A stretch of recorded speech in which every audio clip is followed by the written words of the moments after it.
Okay, I'm gonna just share my screen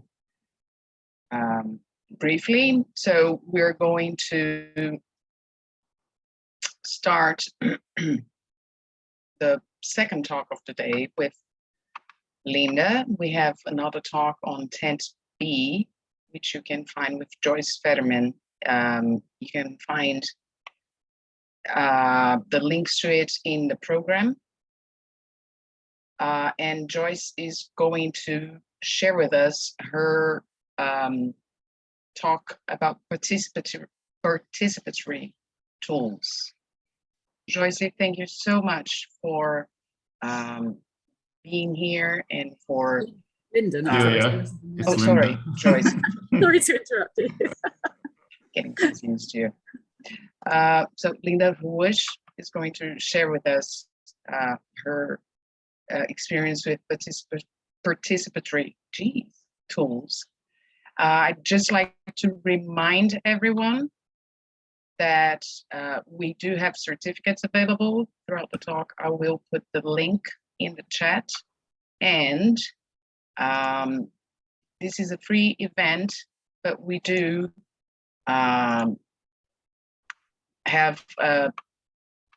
we do have donations, so you can donate to charities, and one of them you can suggest a charity, and all the proceedings are going to be split between a participant chosen charity and both IATFLT and Braztesol, which are also charities. It's a, donate what you can, what you want to basis. So you can also find the link to donate to the donation to the GoFund in the program. So without further ado, I'm going to let Linda take on the floor. Linda, thank you so much. The floor is yours. Thank you, Cecilia. And it's a wonderful honor to be part of a Webcarnival about Paulo Freire, who has been my hero for many years now. So thank you very much for having me here. And I'd just like to say about Fernanda's keynote, which was so inspiring, so full of all the background theory, which is exactly what my session is not going to have. So if you were looking forward to a bit more theory now, then you're going to be disappointed, because mine is a very practical session. Okay, so welcome everybody. Thank you for coming to my session. This is my title: Onions, Balloons and Trees, Participatory Tools to Motivate and Explore. I'm Linda. I'm British. I'm in sunny London, sunny, freezing cold London at the moment. And I lived in Brazil, in Belo Horizonte mostly, for 10 years, the whole of the 90s. I've also taught in Japan, Guinea-Bissau. I'm now teaching in London, teaching students, ESOL students, mostly long-term migrants, and teacher training on CELTA courses. Okay, so my first experience and my introduction to the wonderful Paulo Freire was when I first went to Brazil. I went to Londrina in Paraná in the mid-80s, the lovely red earth in the picture there, which reminds me of it. And I had an amazing experience there, because one of my, the neighbors was a sociology lecturer, and she took pity on me because I had a bit of free time and took me to lots of her lectures at the university there. And on the way home one night, she said, let's stop at one of my projects. And I didn't know what to expect. We went to the outskirts of Londrina, the favela part, they're developing housing. And we went into a big wooden shack full of lots and lots of very intense looking people having lots of arguments. And this was one of the Paulo Freire literacy projects. They were teaching the one word a session, salário, favela, for example, important words.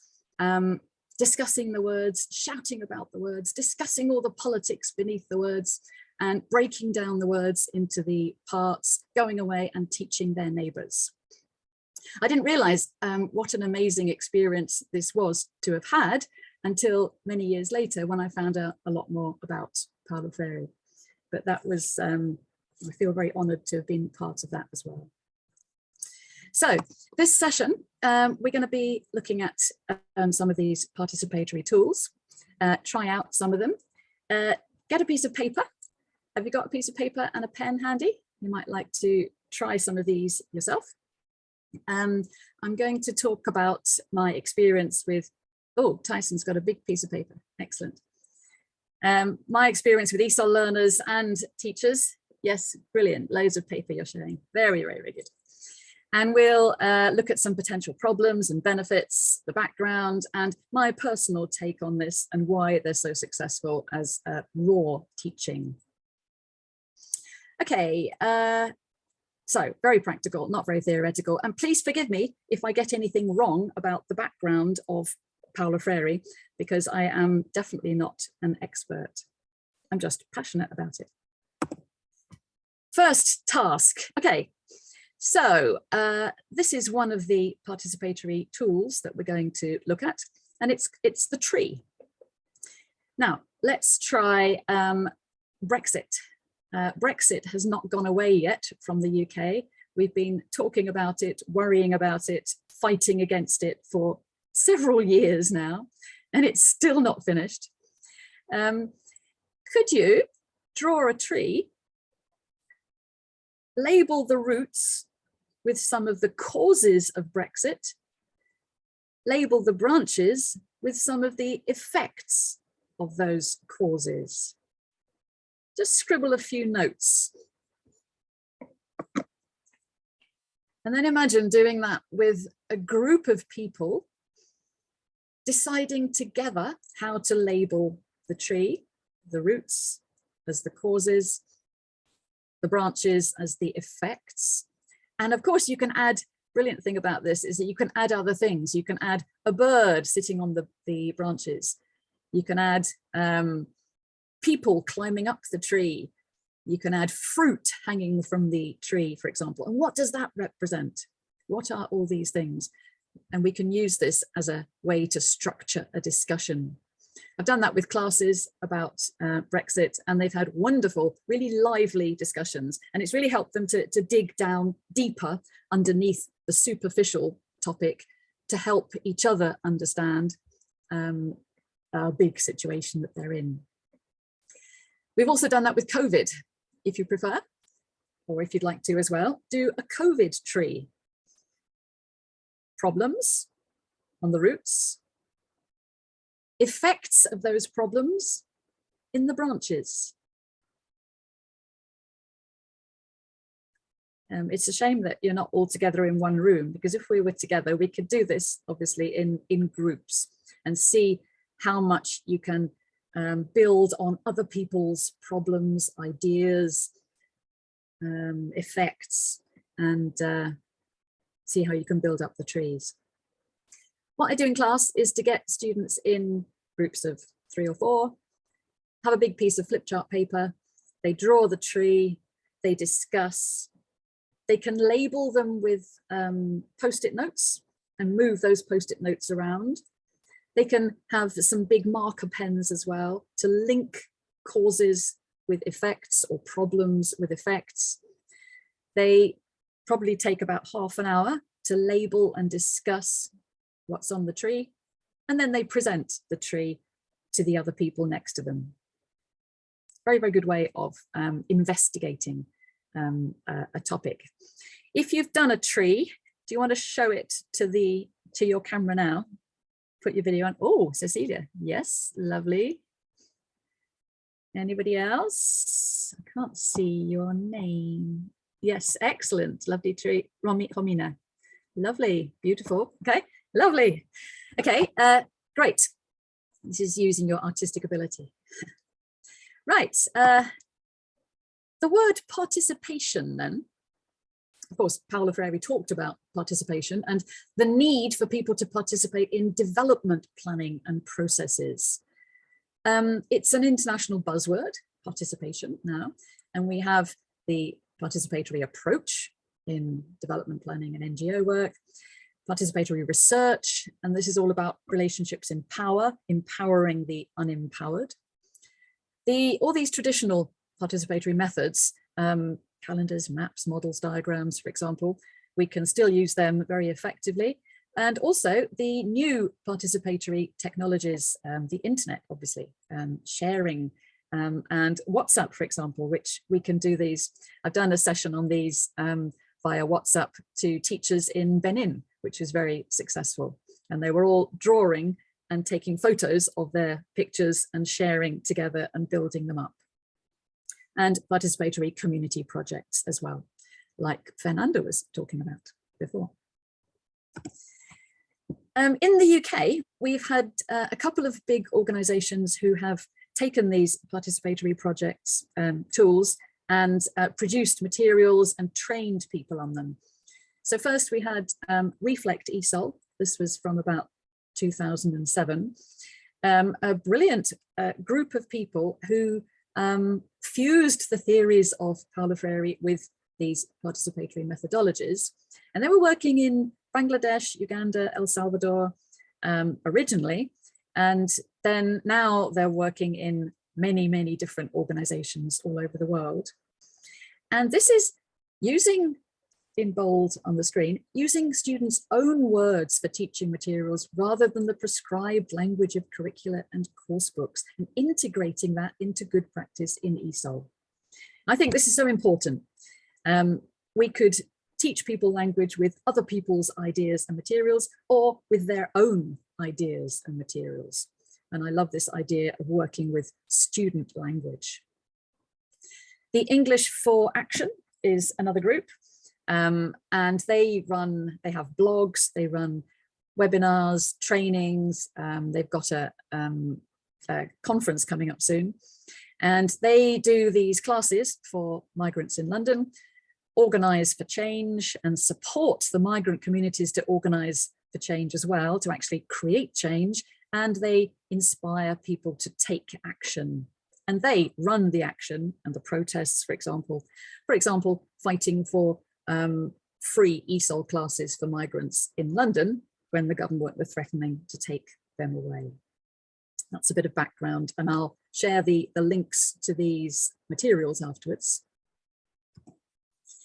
We also have the background relating to Paulo Freire as meaningful action in any type of learning, and as means to taking action about social problems. You can use these participatory tools to do actual practical things like planning how to keep women safe in the street, how to protect plants from goats eating them, for example, and real practical solutions. When students are reflecting on their relationship to the real world, they become more empowered because they are given a voice to create their vision, for example. Meaning is more important than form in all these participatory tools. So we're not concentrating on the accuracy of grammar, pronunciation, and vocabulary, for example, but we're looking at intelligibility and communicating ideas. Students make real use of their language, and I have noticed that they develop a lot of critical awareness through this, and their HOTS, which are higher order thinking skills. One of the things I'm working on in my ESOL classes is developing their lower order thinking skills, thinking superficially, to digging deeper to develop these higher order thinking skills and criticality. So how do we do it? Here is a link, which I'll give you at the end, to lots of these tools that Reflection Action have put together. And there are many different ways of structuring discussions and language work in class. We're going to look at some of them now. Right, so have you got your piece of paper again? Yes, good. On your piece of paper, I want you to draw 3 balloons, like my lovely pink balloons on the left there, with strings going down and some stones at the bottom. Right. The beauty of these is they're so quick to draw and you don't have to be an artist. In the dreams, in the balloons, which are your dreams, I want you to put what you would like for energy of the future of energy. What are your dreams for energy in the world?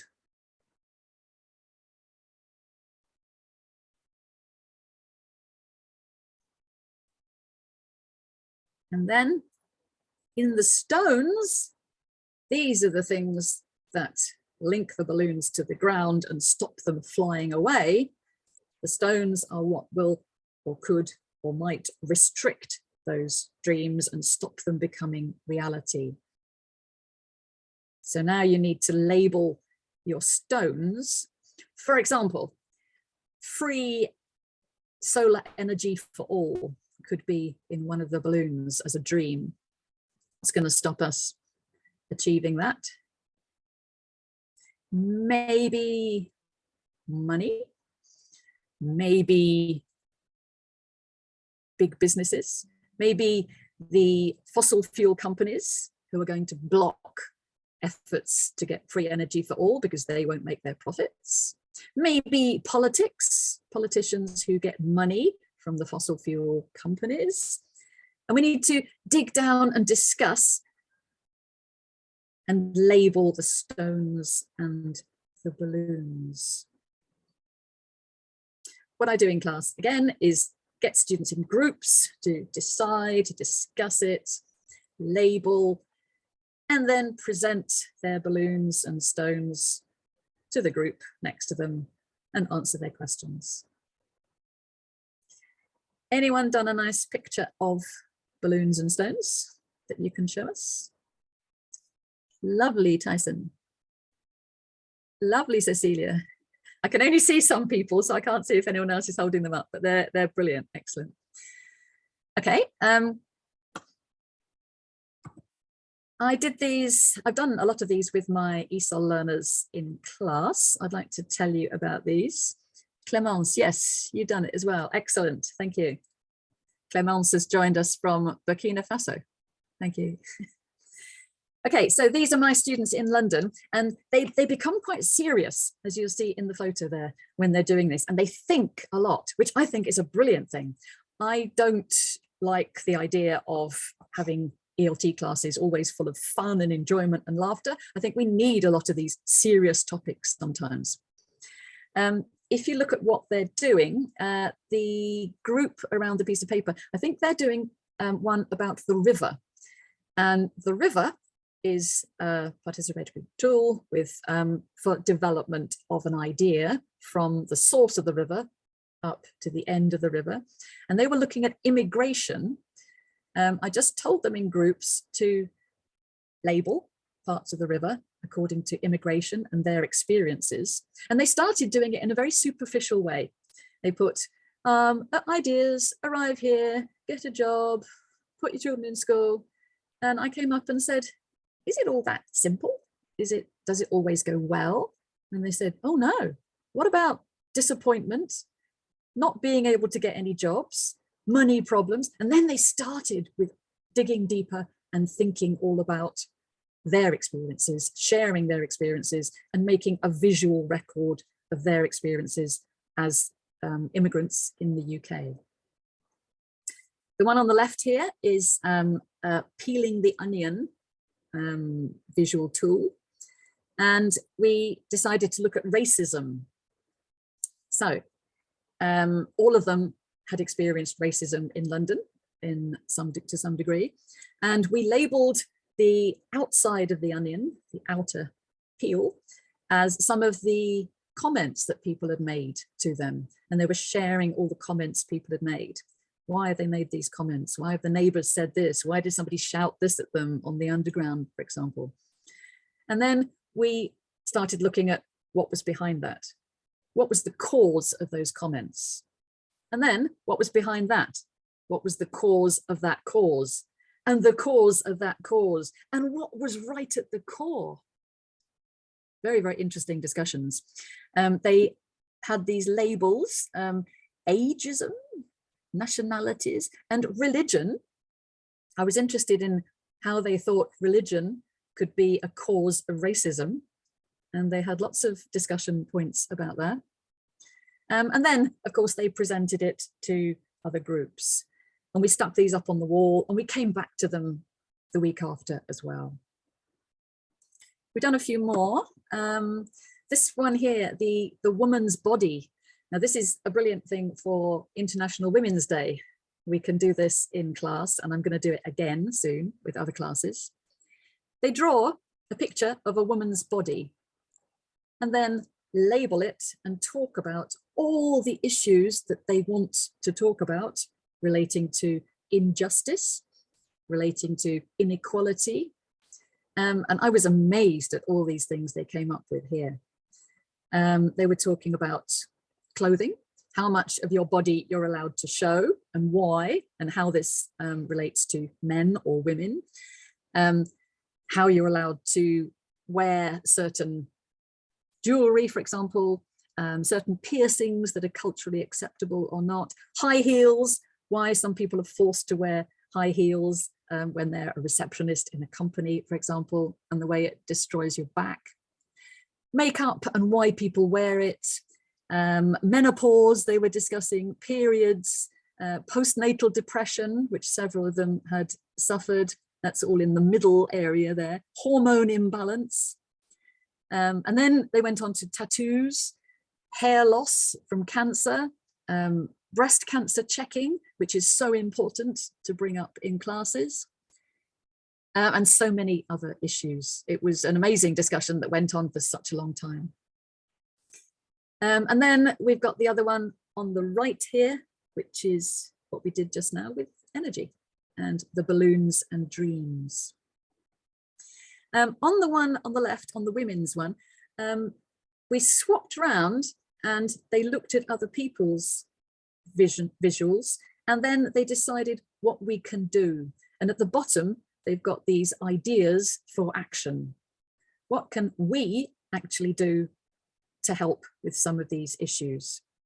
They were talking about teaching our children, making people aware of these issues, having more discussions about really important things that really matter and can really change things, rather than boring topics that are sometimes brought into English classes just to illustrate the grammar or the vocabulary, for example, that have nothing to do with them.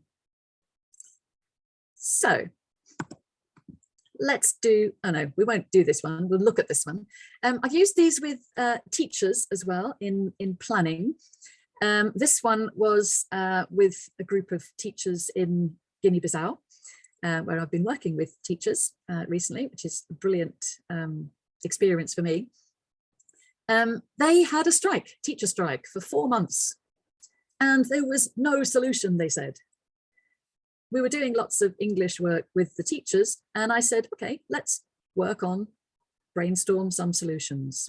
So we did a picture of a chasm and a bridge. The level of the students' English as it was now, and the level of the students' English they needed to pass the end of year exams. How can they get across that chasm? Put them in groups, got them to design their visual and label, and they did come up with solutions. People often say, there are no solutions, there's nothing we can do.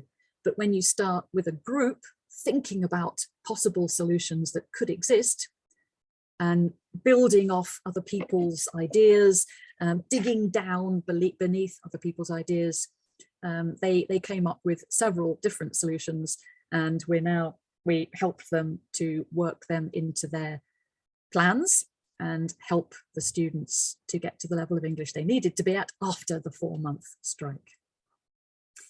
Working with teachers, I've also used working with a teaching association. They were trying to work out all their budget for the teaching association. So we did a tree for the budget planning. The roots were the fundraising, all the ways they could raise money that they needed. The branches were what they were going to spend, all their plans for spending this money on. And the trunk was the key bit for how they were going to keep, manage, and look after all that money so that they would be able to have all the money in the future to spend in a budget. So really useful working with teachers, really useful working with students. What about your classes? Now, you might have used all these already. You might be thinking of using them. Can you think of some potential benefits and some possible problems? If you'd like to put any ideas in the chat.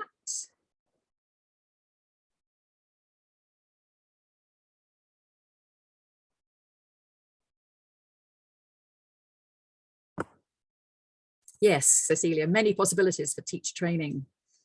Yes, Tyson, this is the point, isn't it? Drawing in the learner ideas and experiences, making it more real. The students respond really, really well to these type of visual tasks. Yes, and it's very personalized, Isabella. Yeah. Pomina, yes, they materialize situations, yes, and make them concrete, yes. This is it. It's not some sort of abstract ideas anymore. It's making these ideas concrete. Problems, yes, Tyson. Discomfort, yes. I do like challenging my students and making them feel uncomfortable sometimes. And I think we have to push students through this sometimes to get out the other side. I'm not the sort of teacher who wants to protect students from sensitive issues, because I feel it's so much better to bring up sensitive issues and even maybe cry, sharing your past history, for example, with other people in class in a supportive atmosphere, than having to talk about something very, very sensitive in an exam situation or an interview or something later. Pushes them out of their comfort zone, yes. Maria Inez, yes. Sensitivities, yes. We have to, in the UK, we have this British values thing where we have to push these British values, which are tolerance and respect for law, those sort of things, nothing very British about them. And we have to enforce this idea of tolerance. And it's a really, really good way of thinking about tolerance, because people come up with different ideas, obviously, and we discuss the tolerance, respect for other people's ideas, yeah. Exposing trauma, yes. Possible problems, yes. And yes, Christian, I agree. And it has brought up lots of things in class. I often say to students, if there's something you don't want to talk about, don't talk about it. Think about something else, a problem that your neighbor has had, for example, instead. But often they want to talk about it. Often they can't resist talking about their own experience. For example, lots of my students have come overland from war-torn countries to the UK, and they want this cathartic experience of talking about it in a concrete, supportive way through a visual diagram, for example. Okay, thank you for your points. Empathy, Maria Inez, yes, brilliant point. And this is so important, isn't it, to bring into class? And it's only when you understand what other people have been through that you can empathize. And you're right, Isabella, classroom can be a safe environment, and it's our job, yes, to facilitate that. Thank you very much for all these brilliant points. I've got a few here that I'd like to share. These are some of the things that people have come up with. If you're doing this sort of teaching all the time, how can you feed in new language? Okay, now this depends on the exams that you're working towards, obviously, and it would not be fair to not prepare students for the exams that they're going to get. But exams are changing now, and even all our exams, the Cambridge exams, for example, they have lots of more global issues in their topics. our exams that we prepare students for are the ESOL Skills for Life exams, and they're often about real experiences. We can feed in new language by giving students dictionaries, letting them use their phones. I found the students who've been doing these visuals, they often ask me for a word, or they say, what do you call it when, oh, I don't know, when immigrants settle and become like natives in their country? And that brings up the word assimilation, for example. And then they can all discuss this word assimilation. Are you assimilated? Would you like to be assimilated? Is it a good thing? Is it a bad thing? So this new language can be fed in. How can you cover a syllabus with these sort of participatory tools? Well, you can make your own syllabus in the form of, for example, a tree, with students suggesting what they want to do, or in the form of a river. They can post their own post-it notes of what they want to cover. You can post the post-it notes of what the syllabus expects you to cover and how you're going to cover that as well. It can be a joint procedure. If you've got groups where they speak the same language as each other, how can you make sure they're all using English? Well, it doesn't really matter if they're not. If they're using, if they're going to present their visual afterwards, that presentation, yes, needs to be in English. But while they're exploring and discovering all of these points, digging deeper into the politics, for example, around it, why not use their own language? They might need that to explain a point. This idea of support for emotional, psychological, political, and sensitive problems, we must be aware of these.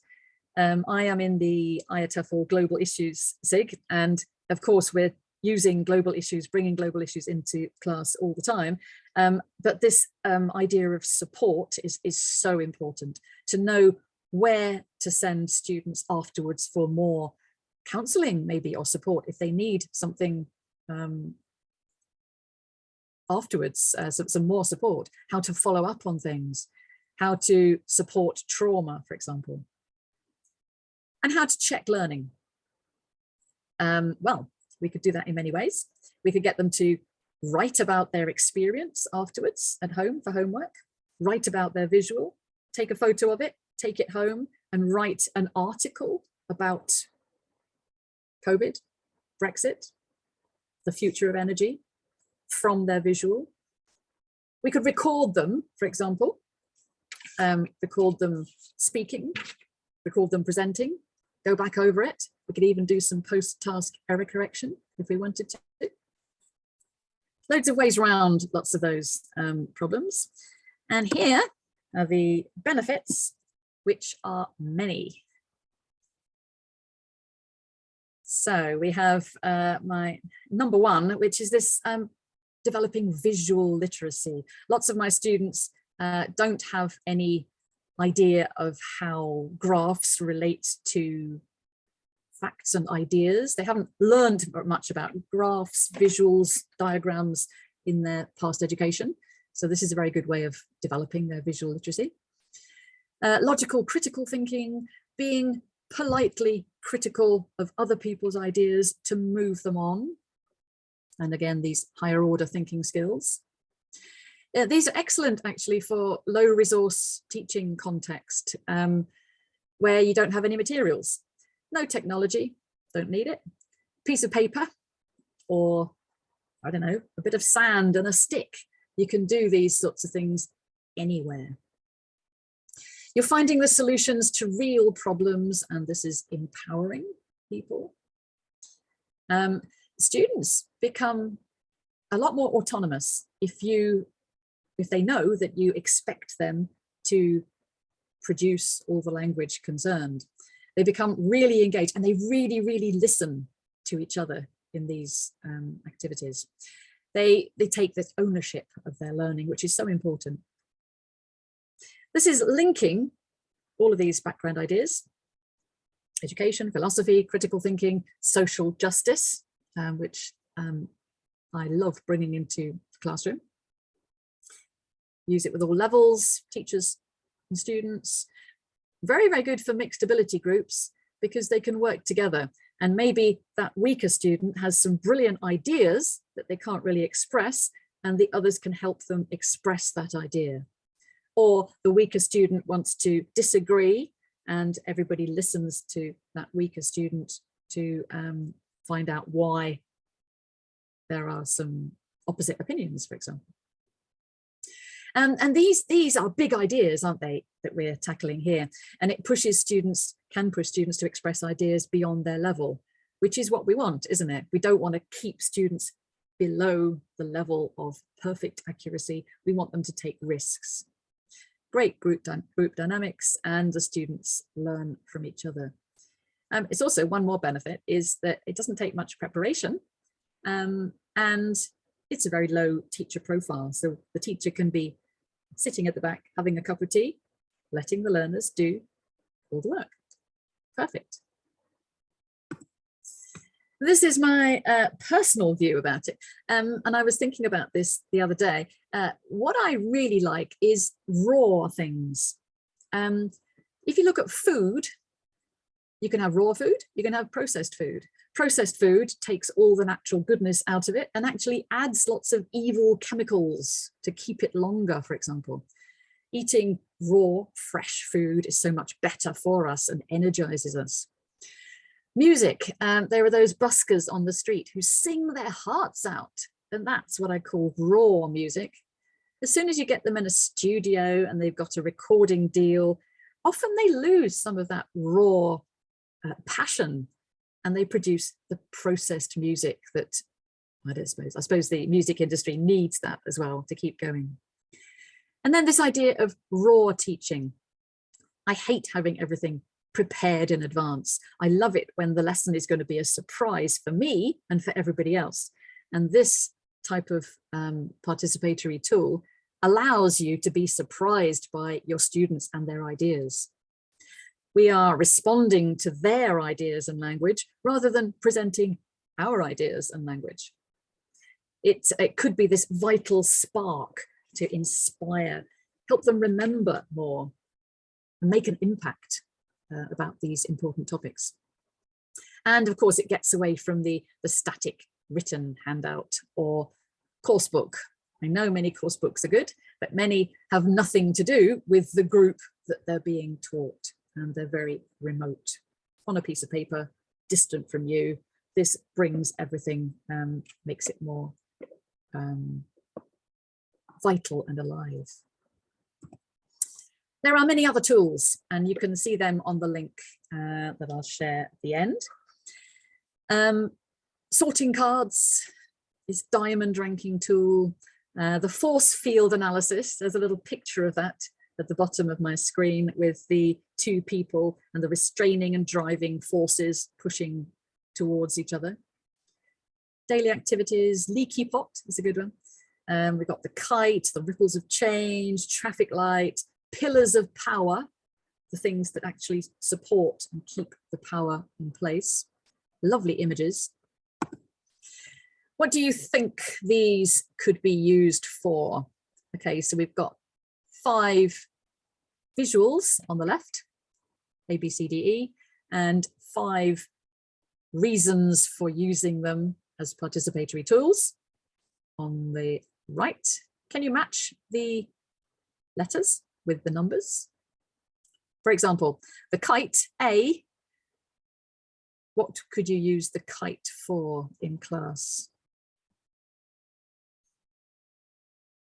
Yeah, the kite is similar to the balloons and stones. It's used for grounding idealized plans, for bringing it back down to earth. I've just noticed that my visual of the Venn diagram is over the word Venn. So it looks as though I've misspelt Venn, but I know it's got 2 N's. The other N is underneath there. So let's have a look. C3, yes, so the chapati, they call it the chapati diagram, which is a very nice idea of calling a Venn diagram chapatis, developed in Bangladesh. Exploring overlaps, and you get lots of ideas and put the overlaps in the overlapping parts. D1, yes, the 3 Ps, public, private, and personal, are for analyzing power relationships. And you can have the 3 circles or labeling with post-it notes in the different parts. E4, yes, the leaky pot for corruption and where all the money goes, all these different leaks representing different things on the pot. And yes, the river is development over time. So lots of different ideas you can develop with lots of different visuals. Let's do one more to finish.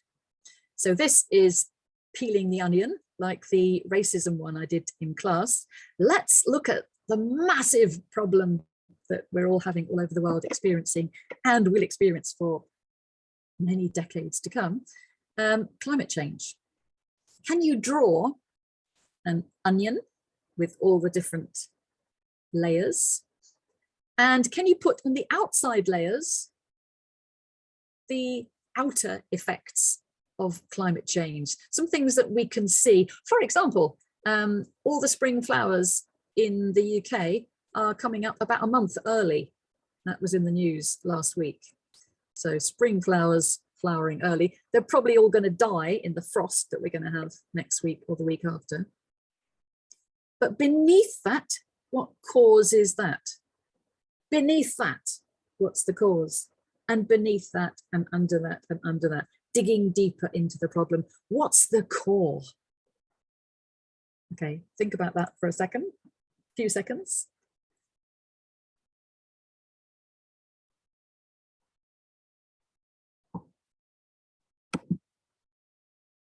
And if you've done one, maybe you could hold it up to your screen. I know this is taking this is really, really quick. But usually we'd take half an hour or so to develop these in class. You got one, Cecilia. Excellent. Yes, great. Okay, we got one. Try these out with classes. Here is my final screen. I don't know if you want to take a photo of that, or will the PowerPoints be shared later? Or look at the video for it. Great, Clemence, I saw yours. Excellent. Okay, please have a look at these. The top one is where all the tools are. You can have a look at them, a lot more tools. A great Reflect for ESOL resource pack with lots and lots of examples of how to use these in class. A bit of research by Winstanley and Williams using these in teacher training, the English for Action website and their blog, and my contact details. So that is me. Thank you very much.